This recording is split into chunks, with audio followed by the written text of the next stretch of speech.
Karena pria yang berjalan di tengah hujan tersebut adalah orang yang dikabarkan telah meninggal. Selamat datang di Malam Tanpa Suara. Di saat malam larut ketika dunia terlelap dalam sunyi, ada suara yang berbisik dari kegelapan.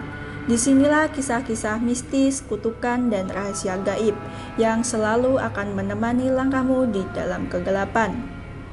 Di sebuah kampung tua di pinggir kota Padang, pernah terdengar kisah yang sangat membuat warga takut keluar saat malam hujan turun. Bukanlah tentang hantu di kuburan atau sosok menyeramkan di jalan sepi, tetapi tentang seorang mayat yang konon pulang sendiri ke rumahnya. Konon bertahun-tahun lalu ada seorang pria merantau meninggal mendadak di luar kota. Keluarga di Padang menerima kabar bahwa jenazah akan dibawa pulang ke kampung halaman untuk dimakamkan. Namun karena cuaca buruk dan jalan longsor, rombongan pembawa jenazah terlambat tiba. Malam itu hujan turun sangat deras dan seluruh kampung tenggelam dalam kesunyian. Menjelang tengah malam, seorang warga yang masih menjaga mendengar suara langkah kaki dari luar rumah. Awalnya ia mengira hanya seorang yang sedang berteduh dari hujan. Namun ketika ia membuka jendela, terlihat sosok seorang pria berjalan perlahan di tengah hujan deras. Pakaian basah kuyup, wajah pucat, dan langkahnya sangat kaku. Pria itu berjalan melewati rumah-rumah warga menuju rumah keluarganya di ujung kampung. Dan saat cahaya lampu mengenai wajahnya, warga itu langsung membeku ketakutan. Beberapa saat kemudian terdengar suara ketukan dari rumah almarhum. Pelan, berat, dan teratur.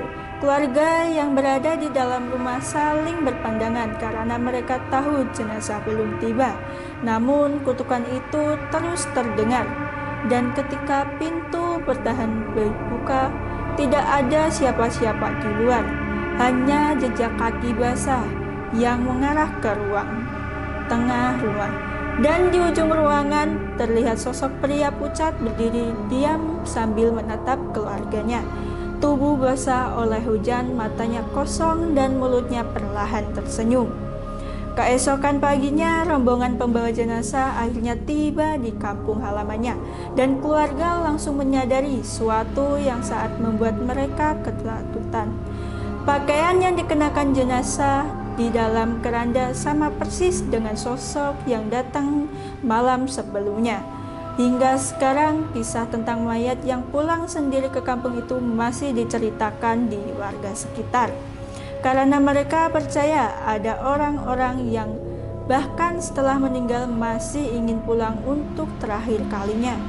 Kau telah mendengarkan Malam Tanpa Suara, dan ingat, tidak semua yang mengetuk pintu di tengah malam masih hidup. Jangan lupa like, comment, subscribe, dan nantikan cerita kita selanjutnya.